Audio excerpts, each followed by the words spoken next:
이제 우리 하나님의 말씀 신약성경 요한일서 5장 우리 11절서부터 13절까지의 말씀을 함께 보시겠습니다. 요한일서 5장입니다. 요한일서 5장 11절서부터 13절까지의 말씀입니다.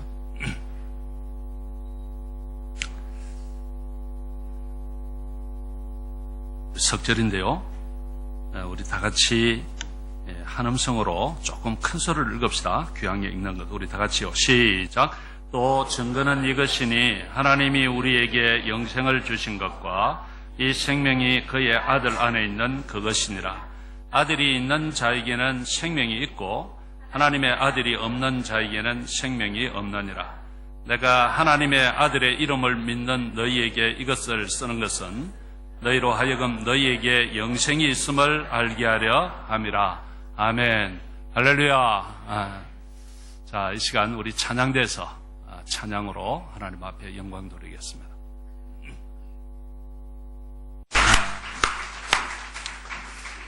우리 옆 사람하고 한번 인사합시다. 오늘 복된 날 되시기 바랍니다. 한번 인사합시다. 예, 그렇습니다. 그래요. 어느 나라에 끔찍한 전쟁이 일어났습니다. 수많은 젊은이들이 이 전쟁 때문에 부상을 당하기도 하고 죽기도 하고 그랬습니다. 그러던 어느 날 시골에서 가난하게 살면서 농사를 짓고 있던 한 농부가 부상당한 한 병사를 발견하게 되었습니다. 그래서 그 병사를 자기 집으로 데리고 와서 그 젊은이를 지극정성으로 돌봐주었습니다. 다행히도 좀 차도가 있었고 그래서 병사는 많이 호전이 되었습니다. 이제 이 병사는 비록 누워있지만 이제 이 농부와 대화를 좀 나눌 수 있는 그런 상태에 오게 되었습니다. 근데 뭐 이렇게 좀 좋아지는 듯 했지만 그것이 완전히 회복되지는 못했습니다. 아마 상처가 너무 깊었던지 그렇게 시름시름 앓다가 결국 죽게 되었습니다. 그러니까 이 농부가 지극정성으로 간호를 했지만 그럼에도 불구하고 또 이렇게 결국 죽게 되었습니다. 그런데 그 병사는 죽으면서 고맙다는 인사로 작은 쪽지 2장을 농부에게 남겼습니다.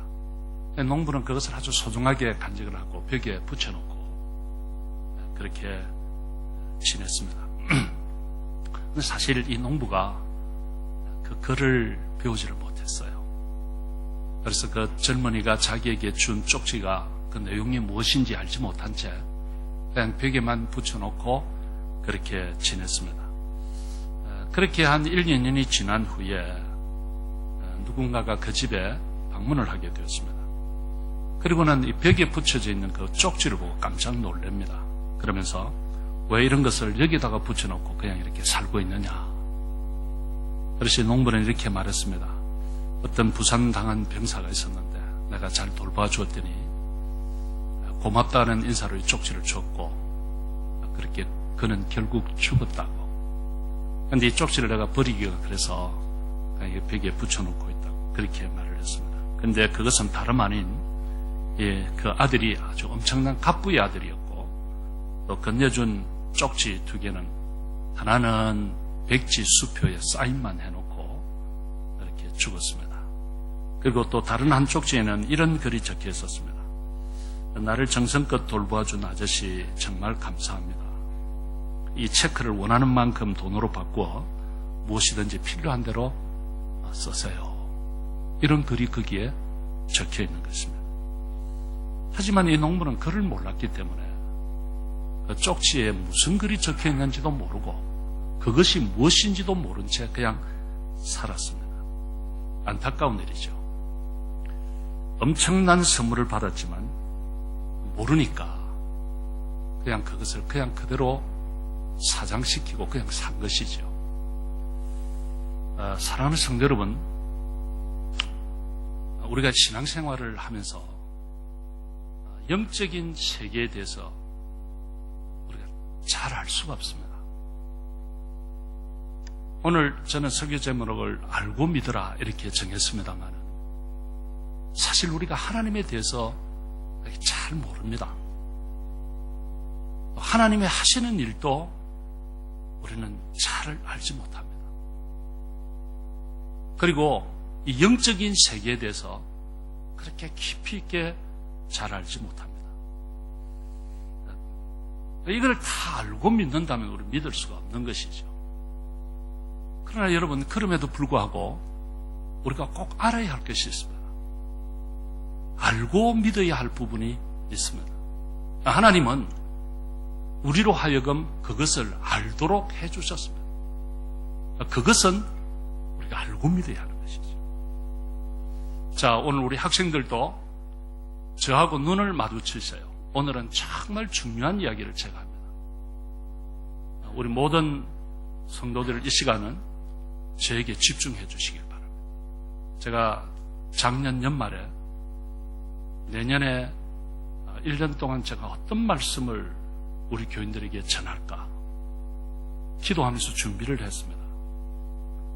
그런 가운데 하나님께서 저에게 주신 마음이 있었습니다. 그래서 이것들은 내가 전해야 되겠다. 지난주는 첫 주일이라서 신년 설교를 그냥 했습니다. 근데요, 오늘부터는 우리가 꼭 알고 신앙생활을 해야 할 부분을 말씀을 드리려고 합니다. 만약에 여러분들이 이것이 되지 않으면 우리는 교회에 오는 것이 아무런 소용이 없습니다. 너무 중요한 말씀을, 기본적이면서도 핵심적이고 중요한 말씀을 제가 좀 드리려고 합니다. 우리는 신앙생활하면서 영적인 세계를 다 알 수가 없지만 하나님은 우리에게 알 수 있도록 한 부분이 있습니다. 그것은 우리가 제대로 알고 신앙생활을 해요. 자, 그렇다면 여러분, 그것이 무엇일까요? 그것 중에 하나가 영생에 관한 것입니다. 저는 오늘 이 말씀을 여러분들에게 드리려고 합니다. 그렇다면 여러분, 영생이 무엇일까요? 영생은, 자, 우리 학생들 나를 봐요. 나에게서 눈을 떼지 마세요. 오늘은 정말 중요합니다. 여러분들이 평생에 처음 듣는 말씀일 수도 있고 마지막이 될 수도 있습니다. 이게 중요한 말씀입니다. 저도 이 말씀을 전하고 오늘 저녁에 떠날지도 모릅니다. 하나님이 저를 부르시면 가야 되거든요. 그렇기 때문에 제가 마지막이라고 하는 심정으로 말씀을 전합니다. 중요한 말씀입니다. 그렇다면 영생이 무엇일까요? 영생은 글자 그대로 영원한 삶입니다. 영원한 삶. 자, 여러분, 우리 모두는 다 생명을 가지고 있습니다. 그런데 우리가 지금 가지고 있는 이 생명은 유한한 생명입니다. 한계가 있습니다. 제가 어떤 글을 보니까 어떤 분이 미국에서 잠시 머물면서 TV 채널을 보고는 그걸 이렇게 적은 글을 제가 보았습니다. 이런 이야기가 있습니다. 이분이 본 미국 호텔방에서 본 그 TV는 미국의 교육 프로그램을 전문으로 하는 채널이었습니다.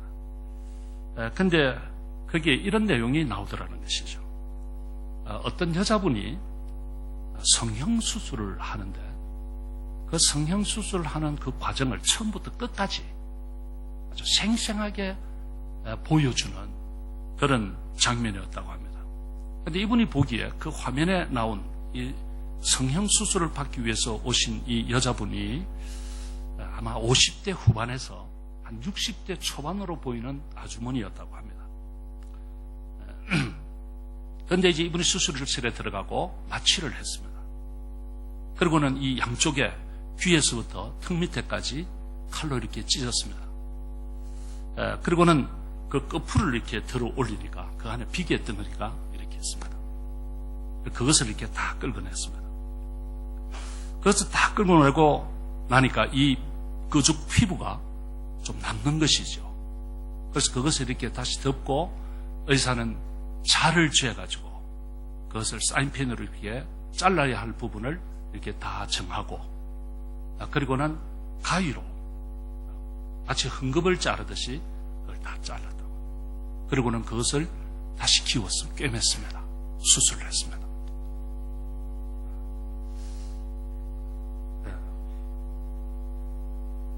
제가 잘못 이야기했습니까? 이렇게 다시 꿰맸습니다. 그럼 이제 TV에서는 그까지만 보여주었습니다. 그리고 이제 다음 화면은 몇 주 후에 이제 이 부인이 완전히 이렇게 회복이 되고 난 뒤에 이제 나타난 모습을 보여주었습니다. 근데 그 스태프들이나 그리고 이 방 안에서 TV를 보고 시청하는 자기나 모두가 깜짝 놀랐습니다. 수술실에 들어갈 때는 50대 후반에서 60대 초반에 할매가 들어갔는데 딱 이렇게 커튼을 쫙 열고 나오는데 보니까 30대 초반의 아가씨가 나오는 거죠. 굉장히 젊은 거죠. 그래서 사회자가 그 여자에게 소감을 물었습니다. 그랬더니 이 부인이 이런 말을 했습니다. 젊음을 되찾아서 너무 행복하고 자신감을 갖게 되었다. 그렇게 대답을 했습니다. 근데 중요한 것은 그 다음 장면이었습니다. 그렇게 인터뷰를 하고 돌아가는 그분의 뒷모습을 카메라가 잡았습니다. 근데 그 뒷모습은 여전히 할매였다고 합니다. 그 사람은 고친 얼굴을 가지고 아마 스스로 30대라고 착각을 하고 살았을 것입니다. 하지만 그래도 그분은 죽습니다. 지금 이 세상에서 사는 사람들은 조금 더 사는 사람들도 있고 조금 덜 사는 사람도 있습니다. 하지만 결국은 다 죽습니다. 어떤 사람은 부자로 엉뚱거리면서 사는 사람이 있습니다. 그리고 어떤 사람은 정말 가난하게 사는 사람도 있습니다. 어떤 사람은 높은 자리에서, 또 어떤 사람은 정말 보잘것없는 자리에서 그렇게 삶을 살아가는 사람들도 있습니다. 하지만 여러분 기억하십시오. 결국은 다 죽습니다.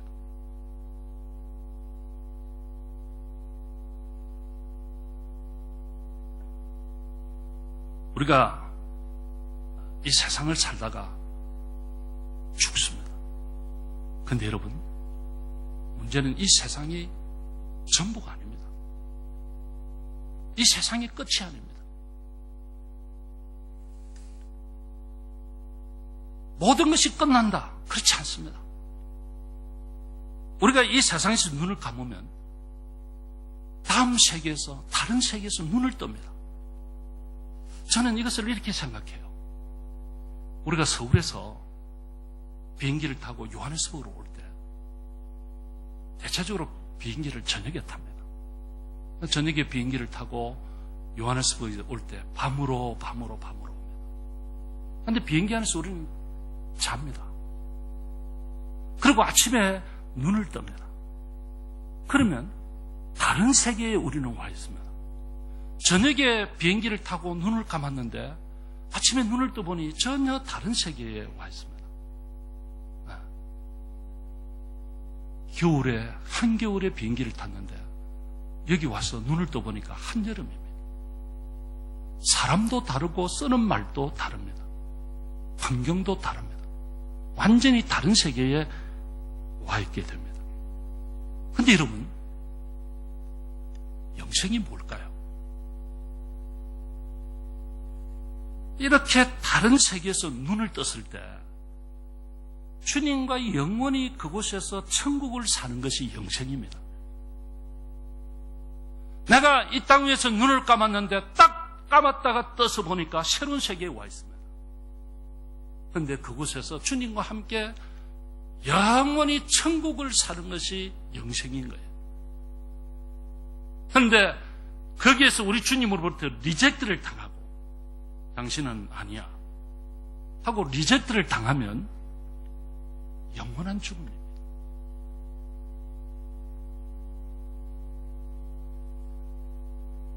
저는 우리가 타고 다니는 이 비행기가 우리 사람들이 사는 세계와 아주 비슷하다고 생각합니다. 그런데 이 비행기가 아주 좁은 공간입니다.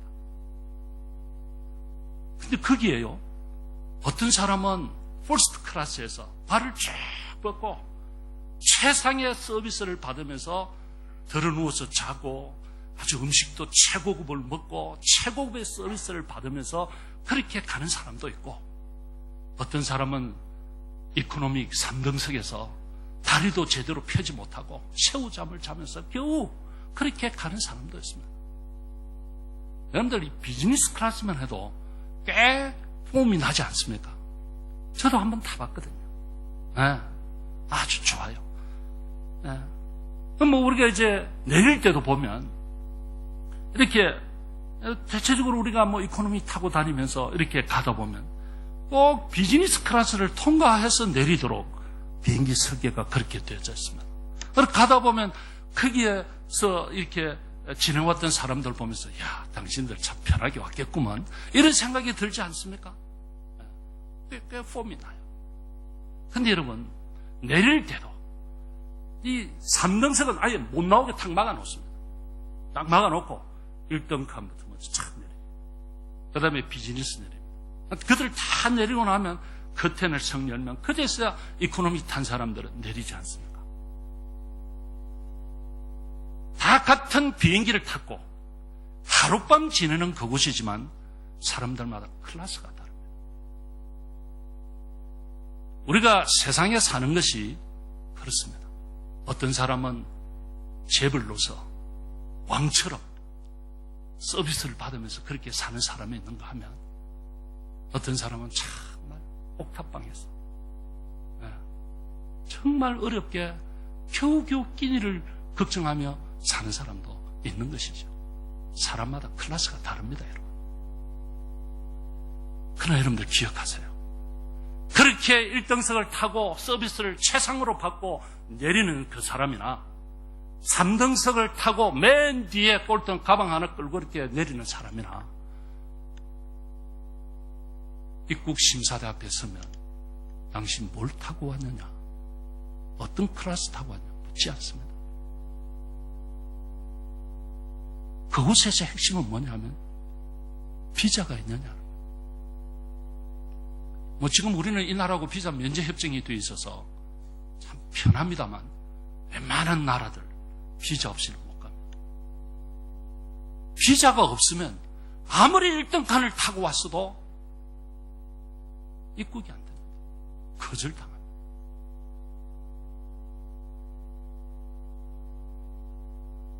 성도 여러분,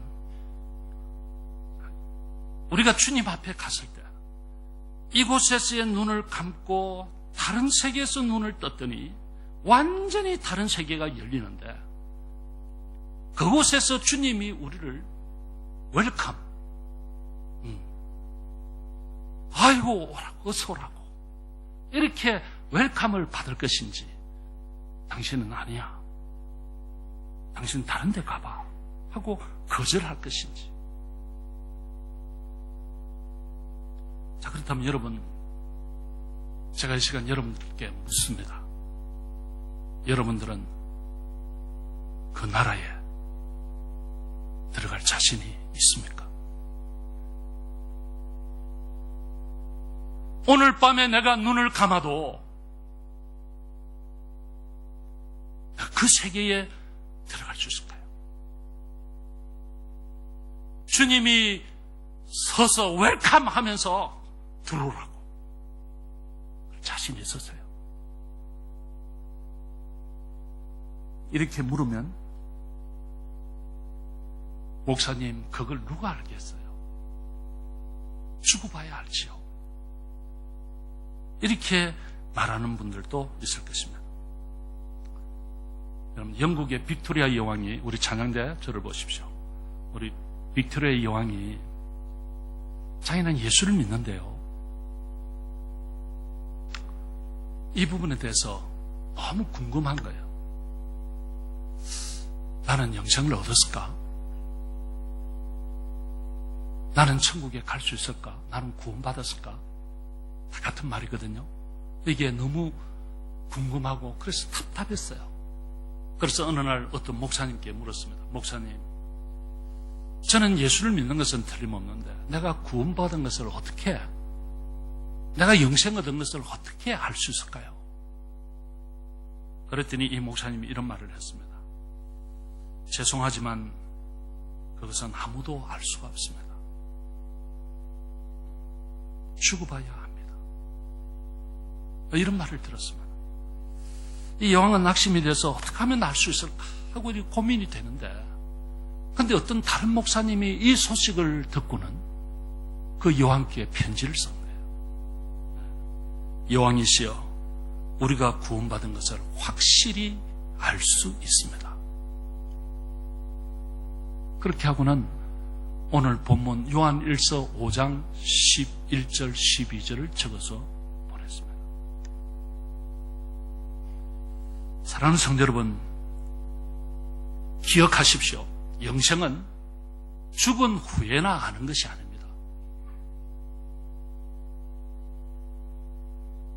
영생은 우리가 남의 나라에 비자를 받아서 가야 되면 먼저 비자를 받아야 갈 수 있듯이 영생은 미리 받는 것입니다. 그래서 우리가 이 세상을 살면서 내가 영생을 받았는지 못 받았는지를 압니다. 알 수 있습니다. 그래서 이렇게 우리가 영생을 받은 것을 알고 살면 모르고 사는 사람하고 완전히 삶이 달라집니다. 그래서 이 세상의 삶이 완전히 다르게 확신과 자신감과 기쁨과 그 다음에 주님이 나의 삶을 인도하신다고 하는 것을 확실히 알고 기쁨으로 살 수 있습니다. 이 삶이 달라져요.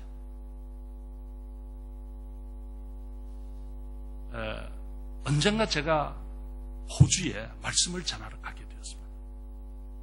그런데 우리나라가 호주와 비자를 받아야 되는 줄 저는 몰랐습니다. 그리고 그 호주에서도 저에게 그런 인폼을 주지를 않았습니다. 그런데 이틀 전에 아이 목사님 비자를 받고 와야 됩니다. 그랬습니다. 그래서 아니 우리나라가 호주하고 비자 면제가 안 돼 있나?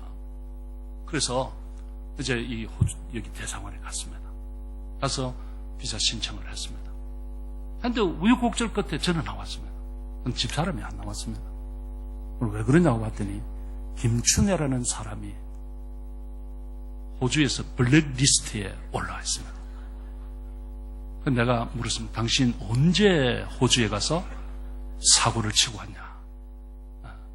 평생 처음 가는 호주인데.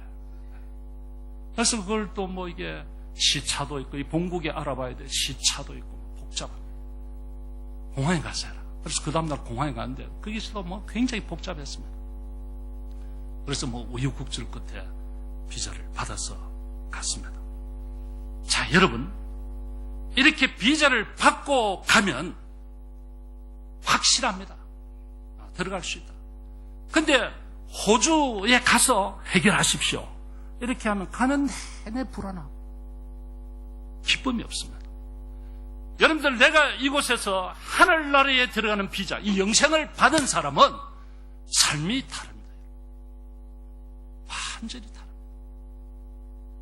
다릅니다. 영생은 저쪽 세계에서만 누리는 것이 아니고 이 세계에서 같이 누리는 거예요. 자, 그렇다면 여러분, 어떻게 그것을 내가 영생을 받았는지 안 받았는지를 알 수 있을까? 두 가지 증거가 있습니다. 그거로 확정할 수 있습니다. 첫째는 주관적인 증거입니다. 자, 이것이 오늘 본문 12절에 나옵니다. 자, 우리 본문을 다 같이 큰 소리로 한번 읽읍시다. 시작. 아들이 있는 자에게는 생명이 있고 하나님의 아들이 없는 자에게는 생명이 없느니라. 즉, 여러분들, 이게 무슨 말인가 하면 예수가 내 안에 계시냐 안 계시냐 하는 것입니다. 오늘날 이 서울에 이상한 비디오들이 돌아다니고 유튜브에 뭐 이상한 이런 그 영상들이 떠돌아다니고 절대 현혹당하면 안 됩니다.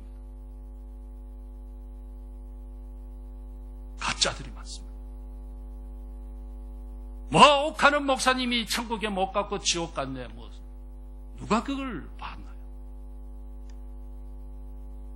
무슨 누구 어떻고 누구 어떻고 하용조 목사가 어떻고 절대 그런 데 현혹되면 안 됩니다. 자, 여러분들 그건 그분들의 문제입니다. 내버려 두시고 중요한 건 나예요. 내가 지금 영생을 못 받았으면 무슨 의미가 있나요? 근데 내가 영생 받았다 안 받았다를 어떻게 알 수가 있나 이 말이지. 알 수가 있는 것은 내 안에 예수가 계시냐, 내 안에 예수가 안 계시냐 하는 거예요. 자, 여러분, 하나님은 예수님을 우리를 구원하기 위해서 이 세상에 보내신 메시아, 다른 말로 그리스도이십니다. 메시아나 그리스도나 같은 말입니다. 구세주십니다. 나를 죄에서 구원하시고 나를 슬픔에서 구원하시고 나를 엄청난 아픔과 고통에서 구원하시기 위해서 하나님이 예수님을 이 세상에 메시아로, 그리스도로 보내주셨습니다. 근데 여러분, 그래서 우리가 이 예수님을 믿는다고 하는 것은 그분이 나의 죄를 죄에서 구원하기 위해서 하늘에서 이 세상에 오신 구세주로 내가 믿는 것입니다. 내가 예수 믿는다고 할 때 그걸 믿는 것입니다.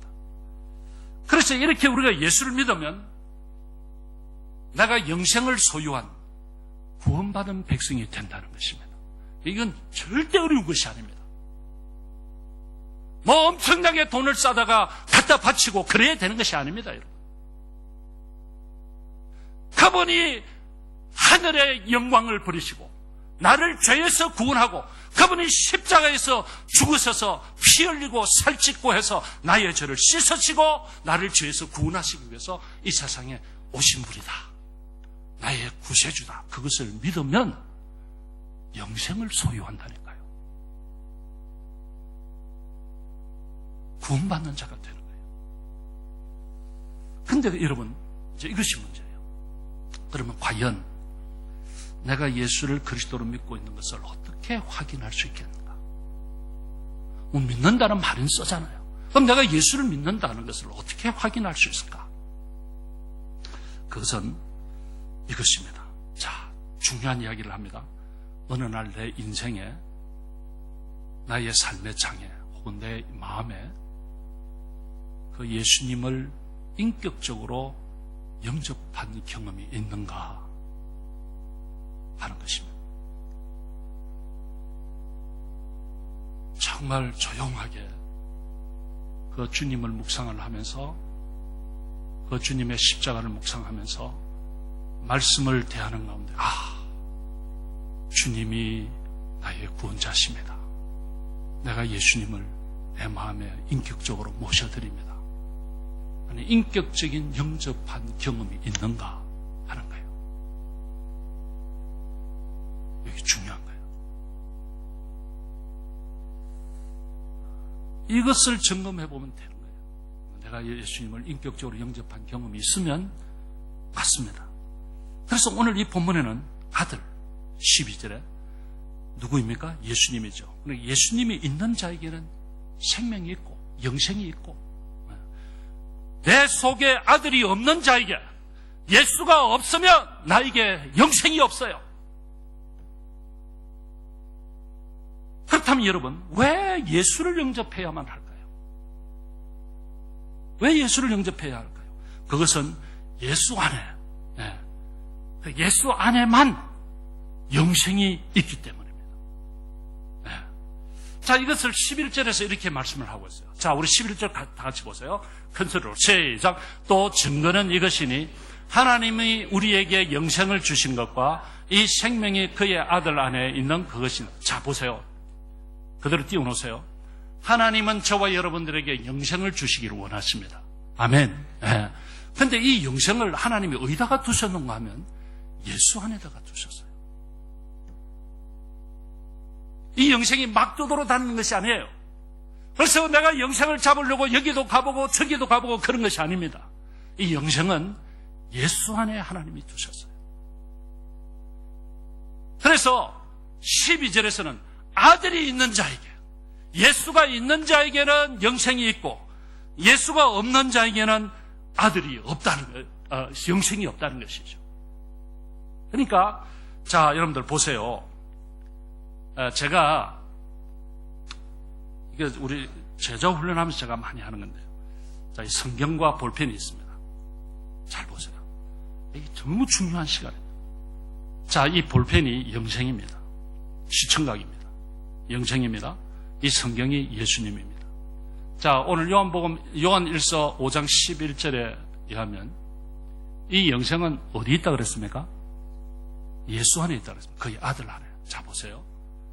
자, 이 영생이 막 떠돌아다니는 것이 아니라 이 성경책 예수님입니다. 예수 안에 있습니다. 12절에서는 아들이 있는 자에게는 영생이 있고 아들이 없으면 영생이 없다.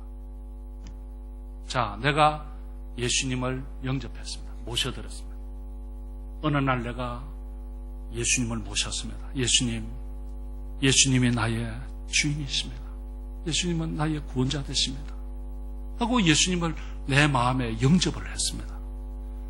그래서 예수님을 내가 모셨더니 자동적으로 내 안에 뭐가 왔어요? 뭐가 왔습니까? 영생이 어디 있으니까? 예수 안에 있으니까. 그래서 예수님을 모셔야만 영생이 오는 거예요. 그래서 내가 예수님을 모셨더니 어느 날 그분을 내 마음에 예수님을 영접했더니 영생이 나에게 자동적으로 오게 된 것입니다. 그래서 여러분, 이 예수님을 인격적으로 영접을 했으면 내 안에 영생이 있습니다. 근데 이것은 나에게 어떤 느낌이 있냐 없냐 이거하고 아무 관계 없습니다. 느낌을 중시하는 분들이 있는데요, 전혀 그렇지 않습니다. 느낌은 있을 수도 있고 없을 수도 있습니다. 내가 예수님을 나의 구주로, 나의 주님으로 영접을 한 적이 있다면 나는 영생을 얻었습니다. 이거는 본인만이 아는 주관적인 증거입니다. 그런데 내가 한 번도 아직 교회는 다니면서 이런 주님을 개인적으로 인격적으로 영접한 적이 없다면 그분은 영생이 없습니다.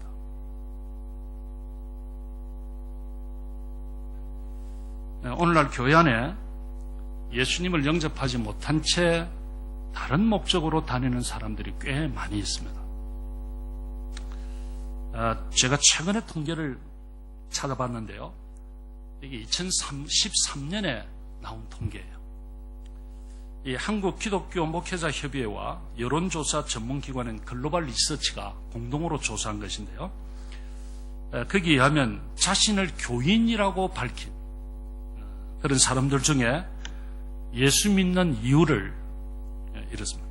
38.8%가 제일 많은데요, 38.8%가 마음의 평안을 얻기 위해서 교회를 다니고 있어요. 그 다음에 31.6%가 구원과 영생을 얻기 위해서, 그 다음에 18.5%가 건강과 재물과 성공 등 축복을 받기 위해서. 이건 뭐 절에 가는 거나 뭐 똑같이 비슷한 거예요. 그 다음에 7.7%가 가족의 권유로, 3.5%가 신도들과의 좋은 교제를 가지기 위해서. 근데 여러분들, 이 통계로만 본다면 이 한국 교회의 교인들 중에 예수님을 인격적으로 영접하지 못한 사람이 거의 한 70% 가까이 됩니다. 교회는 다니는데 주님하고 관계가 없는 거예요. 심각한 통계죠.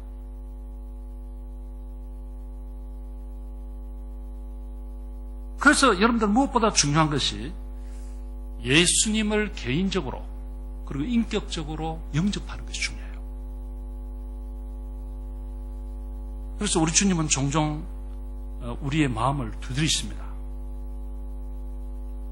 닫혀있는 이 문을 열라고. 자주 주님은 두드리세요. 어떤 때는 우리의 친구를 통해서, 이웃 아주머니를 통해서, 부모님을 통해서, 오늘 같은 경우에 이 목사를 통해서 주님은 마음을 두드리시는 것이죠. 문 열어라. 그래서 요한계시록 3장 20절에 이런 말씀이 있어요. 다 같이 한번 볼까요? 다 같이요. 시작. 볼지어다 내가 문 밖에 서서 두드리노니 누구든지 내 음성을 듣고 문을 열면 내가 그에게로 들어가 그로 더불어 먹고 그는 나와 더불어 먹으리라. 문 열으라는 것이죠. 문 밖에 서서 두드리고 계세요. 그래서 이 음성 듣고 문을 열면 내가 그에게로 들어가겠다고 그랬어요. 오늘 성도 여러분, 제가 이 시간 여러분들에게 도전합니다. 지금까지 교회는 다니지만 아직도 예수님을 인격적으로 영접하지 못한 분들이 있으면 이 시간이 여러분들에게 좋은 기회일 수가 있습니다. 이 시간 마음의 문들을 여시고 예수님을 여러분들의 삶의 주인으로 모셔드리기를 축복합니다. 이게 너무 중요합니다. 이것 없이 교회 다니면 절에 다니는 거나 똑같습니다. 아무 의미 없습니다. 이것 없이 교회 다니면 무슬림들이 자기들 하듯이 하는 거나 다를 바가 없어요. 아무 소용이 없어요. 혹시 여러분들 이 시간 여러분들의 심령의 문들을 여시고 예수님을 영접하시기를 축복합니다. 네. 자, 여러분, 여러분들이 예수님을 영접하기를 원하시는 분들은, 그래서 내가 예수님을 영접하고 영생을 얻기를 원하시는 분들은 이 시간 손을 들어주시길 바랍니다. 먼저 믿었던 사람들도 관계없습니다. 네, 다 내가 정말 큰 손을 높이 드세요. 내가 예수를 믿고 구원받고 영생 얻기를 원하시는 분들은 손 들어주십시오. 나는 지옥 가기를 원한다고 하는 사람들은 손 내려주십시오. 자, 구원받기를 원하십니까? 영생 받기를 원하십니까? 예, 아멘. 그럼 손 내리세요. 자, 이 시간 저와 함께 기도하면 좋겠습니다. 자, 여러분들 다 같이 눈을 감으시고 제가 하는 기도를 같이 따라서 해주시기를 바랍니다. 큰 소리로 따라해 주십시오. 눈을 감으시고. 하나님 아버지, 복음의 말씀을 듣게 하셔서 감사합니다. 저는 예수님이 하나님의 아들이신 것을 믿습니다. 그리고 예수님이 나의 구주로 오신 것을 믿습니다. 예수님이 나의 죄를 대신하여 십자가에 죽으신 것과 부활하신 것을 믿습니다. 이제 저의 마음을 엽니다. 그리고 예수님을 나의 구주로, 나의 삶의 주님으로 모시기를 원합니다. 나에게 오셔서 나를 주장하시고 다스려 주옵소서. 예수님의 이름으로 기도합니다. 아멘. 여러분들, 이렇게 해서 우리가 주님을 영접한 분은 영생을 얻었습니다. 근데 이것이 얼마나 놀라운지 몰라요. 무슨 엄청난 일을 해야 얻는 것이 아니에요. 근데 이것이 여러분 주관적인 증거입니다. 내가 예수님 영접했다. 아직도 이런 영접 기도까지 했지만 여기에 아직 동의하지 않고 또 같이 하지 못하신 분들이 계시다면 빠른 시간 안에 개인적으로 주님을 영접하는 그런 축복이 있으시기를 바랍니다. 네. 자, 그 다음에 하나는 객관적인 증거예요. 이게 13절인데요. 다지요. 13절.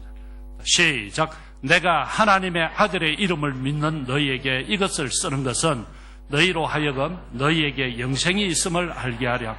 이게 무슨 말인가 하면 이 요한 1서는 사도 요한이 기록한 것입니다. 내가 사도 요한입니다. 내가 하나님의 아들의 이름을 믿는 너희에게, 내가 예수의 이름을 믿는 너희에게 이것을 쓰는 것은, 이것이 뭐냐면 성경입니다. 이 성경을 쓰는 이유는 예수 믿는 당신들에게 영생이 있음을 알게 하기 위한 것이다. 내가 예수를 믿으면서도 영생이 나에게 있는지 없는지 확신을 하지 못하는 사람들을 위해서 이 사도 요한이 이걸 쓰고 있다는 거예요. 여러분들 예수 믿었습니까? 그러면 여러분들 속에 영생이 있는 줄 믿습니다. 이것입니다. 이걸 위해서 썼다는 것이죠. 여러분, 이것이 객관적인 증거인 것입니다. 하나님의 말씀이죠. 자, 여러분, 이 하나님의 말씀은 신실합니다. 하나님은 신실하신 분이시고 거짓말하지 않습니다. 그 하나님이 우리에게 약속을 하신 것입니다. 예수를 믿는 자에게는 영생을 얻었다고 확인시켜주는 문서적인 증거인 것입니다. 그래서 여러분들 우리가 내가 영생을 얻었다고 하는 것은 주관적으로 내가 주님을 영접했다는 것이고, 두 번째로는 객관적으로 성경이 문서적으로 증거하고 있다는 것입니다. 문서가 있어요. 너 영생 얻었니? 예, 얻었습니다. 증거가 뭐냐? 성경입니다. 예수 믿는 나에게 영생이 있다고 했습니다. 이것입니다. 그러므로 사랑하는 성도 여러분, 예수 믿는 우리는 이제 구원받고 영생 얻었음을 확실히 알고 믿으시기를 바랍니다. 예. 어정쩡하게 교회 다니는 것이 아니라, 나는 예수 믿고 구원 얻었다. 나는 예수 믿고 영생 얻었다. 이것을 알고 믿을 때 우리의 삶은 확실히 달라집니다. 예수 믿는 퀄리티가 달라집니다. 삶이 확실히 달라집니다. 가난해도 괜찮습니다. 너무 쪽팔리지 않습니다. 하나님이 나를 위해서 예비해 놓으신 세계가 있기 때문에 자신 있게 삽니다. 좀 가지지 못해도 괜찮습니다. 하나님이 나의 삶을 인도하시기 때문에. 그래서 이 삶이 완전히 달라지는 것입니다. 그래서 확신과 자신감 속에서 열정을 가지고 인생을 살아갈 수가 있는 것입니다. 우리 모두가 이 구원에 대한 구원과 영생에 대한 이 확신과 이런 어떤 기쁨을 가지고 복되게 살아가는 여러분들 되시기를 주의 이름으로 축복합니다. 기도하십시다. 자, 오늘 이 말씀을 생각하면서 주님, 나에게 영생 주신 것 감사합니다.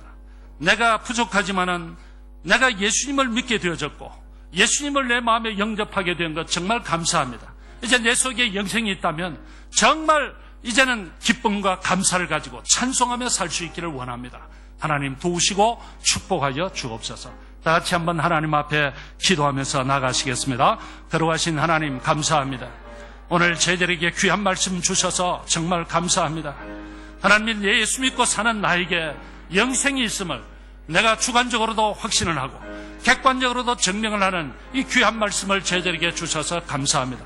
하나님, 이 말씀 붙들고 흔들림 없이 확신을 가지고 자신감 가지고 그렇게 살아가는 저희들 되게 하시고, 때로는 아픔도 있고 고통도 있고 가난도 있고 슬픔도 있지만 그런 가운데서도 감사하며 찬송하며 살아가는 복된 성도들이 다 되게 하여 주시옵소서. 감사하오며 귀하신 예수님의 이름으로 기도합니다. 아멘. 자, 이제 우리